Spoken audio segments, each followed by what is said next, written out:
Ms. Lichter? Yes. For the record, the board was sent a policy, a model anti-bullying policy for all schools, and I think the language in this would be great. So my recommendation is to swap the existing policy for the one that was sent to us.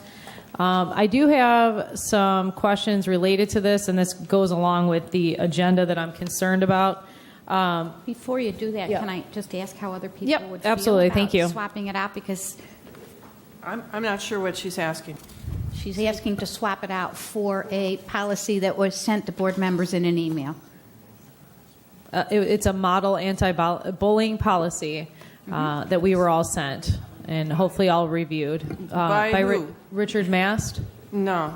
I'm No, not what? in You agreement didn't with read that. it, or no? I read it. I'm not in agreement with swapping it out. Okay. Mr. Terry?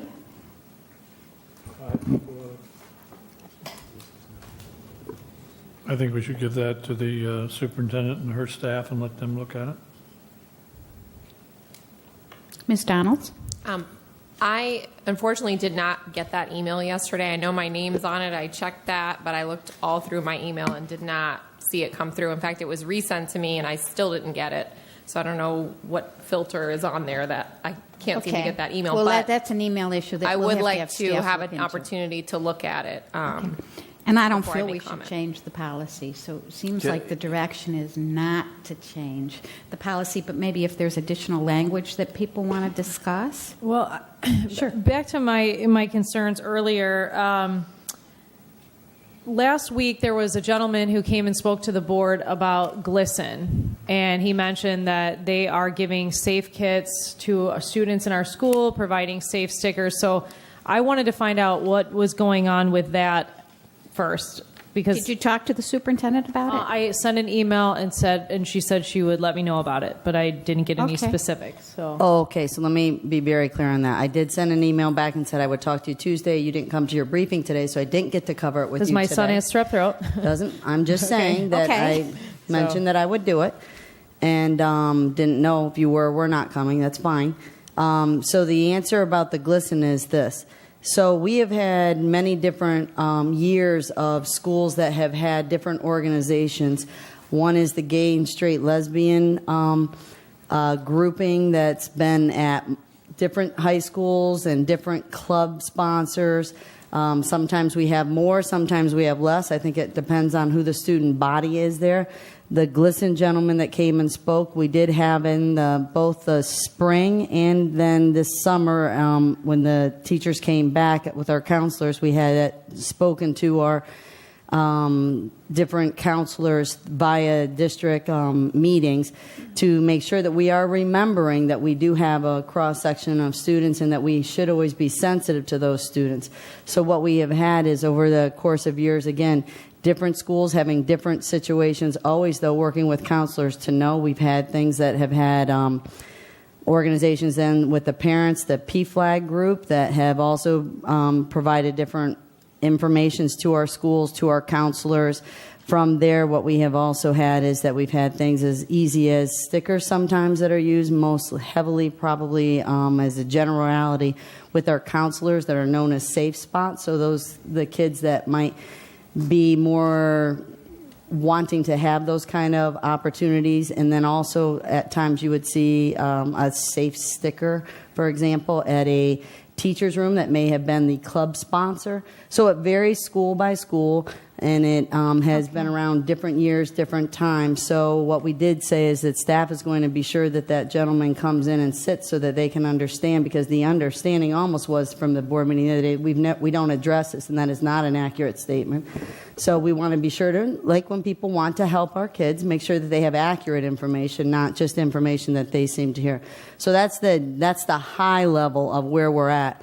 with the GLSEN, and not just GLSEN. Again, we've had the Gay Straight Alliance around for many different years. So Well, here's my you're- concern, and Madam Chair, I know you asked if I had spoke to Dr. Patton about this, and this is one of my concerns, that things are often discussed behind closed doors, which is why I think this is important we have this conversation out in the Sure. open. Last week I was told that a gentleman who's with the Liberty Day Institute or whatever, he is wanting to distribute constitutions to fifth graders, and I was told that he is part of a special interest group, and it sounded like this wasn't going to happen. And so I don't see how what's the difference then? That to me, GLSEN sounds like a special interest group and would violate policy 9700. So why I'm bringing this up is because he mentioned a steering committee that he created, and I want to know, are district officials part of that steering committee that he mentioned? Well, let's What look at the steering policy. committee? No. He had mentioned he came here, spoke, and I went back and watched his statements to make sure I was accurate when I spoke about this tonight. He said he created a steering committee, and I'm just asking questions. I'm not accusing anybody. I just want to know if his steering committee could be totally separate from the district, but I want to know if district officials are on this steering committee, because he made it very clear that he was concerned that our district didn't have policies addressing transgender and sexual orientation. So, to my knowledge, we're not part of any GLSEN steering committee. I've not heard of that. Don't have, to my knowledge, is it a district steering committee that we have on that topic? For I think that, we need to have a focus on the diversity policy. committee that Mr. Fishbane has helped with us over the years. But That's as close as we part get. of this policy is the bigger issue that I was bringing up, that there's a clear agenda here, and I don't. What would you like to see changed? I would like to see. Hold on, let me finish. What would you like to see changed in the policy? Because that's what we're looking at this point. If you have a concern, if you could make a recommendation for what you would like to see changed, we can certainly consider The those model changes. policy addresses all inclusive students. It's not about labeling our children. It's all inclusive, and I think. Are you okay with that in the policy? All inclusive? Well, I would like to throw out the existing policies, what I've recommended, and this model. We're not going to do that, but we'd Are certainly you like your well, input. are you deciding that, or is the board deciding that? No, a majority of the board would like to move in the direction of using this policy, but taking your input to see if we might be able to alleviate some of the concerns that you have. Well, I've expressed the concerns. I do not think the policy needs to have that language in there. The sexual language? orientation and transgender identity. Okay, and so let me just go with other board members and the precedent that we've set with the previous policy, which we said will include sexual orientation and or transgender identity. So either we need to all agree on taking it out completely or leaving it in. I'd just like some direction from and excuse me, religion/religious beliefs.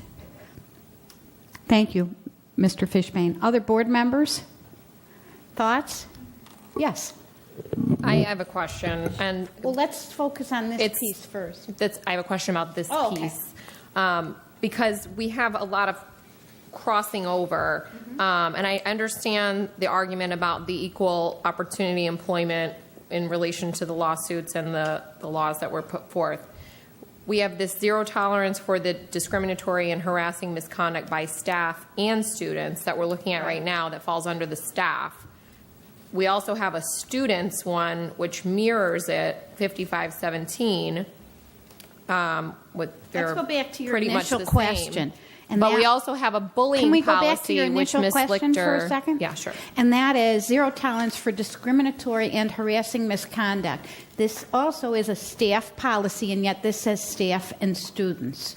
So perhaps we need to only We can include- delete the reference to students in the title of this policy, and we can delete the reference to staff in the title of the other policy. Great. Okay.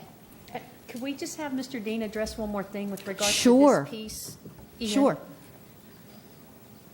Is there a reason why we should not?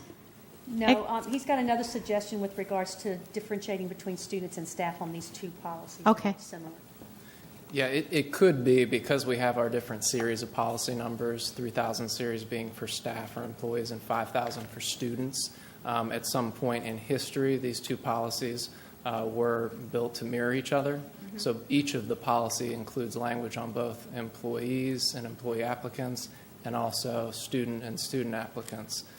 So it is possible that we could separate those so that the staff information would be included in the staff Well, I think given the policy discussion and that we student had in the student. earlier, for clarification on behalf of the board members who brought this up, that we should probably eliminate students in the staff policy and eliminate staff in the student policy. So that'll be clearer for us. I think that makes sense, and it actually goes to my further point, is that this is also, quote, bullying, and Mr. Fishbane alluded to earlier that we have both this and a bullying policy. When it comes to the student side, can we combine the bullying with the zero tolerance for discriminatory and harassing misconduct by Well, students? let's take a look at that when we Well, get to before, that let me just policy. make one point, because she asked a question that we had to draft, Mrs. Donalds, by state statute and rule, a separate bullying statute policy anyway. And with that, there's also an accompanying administrative procedure because the statute and DOE rule wanted to know what the procedures would be. So in essence, the state and the legislature laid it out for us. So that has to stay. That's linked to a requirement. And that came long after these were put into effect in 2000. So you have So three we can't things. combine them under a bullying policy to continue to meet the state requirements?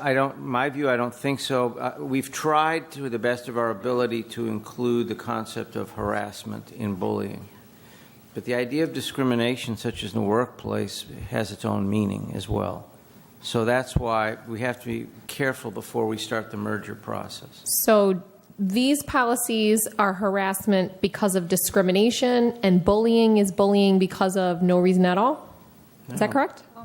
No reason at all. I mean, bullying just for whatever bullying. You don't name. Do you name the? If you take a look at the bullying, I'm sorry if I'm bothering you, but we have so many policies. It's ridiculous. I don't know how anybody could follow this if I it's don't know not your why- full time job. I'm just trying to consolidate things why are to you make getting sense. angry at me? What if I said No, I'm to not you? angry at you. I'm angry at the unnecessary. Go ahead, expressions Mr. over here. Fishbane. Do you want to What respond? we did, and we had in 2010 or 11, I don't recall, the bullying became a big state issue. As a consequence, legislation was passed, and we had to now develop a whole set of bullying policies based on statute and accompanying procedures. Now, what we did in there, which was also in alignment with state rule, is at the time my sense was, well, this looks to me a little bit like harassing conduct based upon my knowledge of that area, and we included harassment. Actually, the state wanted that. So we were left with a multiplicity of policies under Title VII directives, Title IX, and so you do have an element of overlap. That's accurate, but we're constrained to follow what the legislature tells us, what the law tells us on that. But we can't really just unilaterally combine them all because areas of Title VII misconduct for employees would not fall necessarily within a bullying policy that might be more oriented toward students. So I understand that it's troubling and confusing, but what we've tried to do is be distinct by keeping them separate. And yet, if there was, and maybe this answers your question, a bullying event occurs, a harassing event occurs, and they overlap, and the person who has,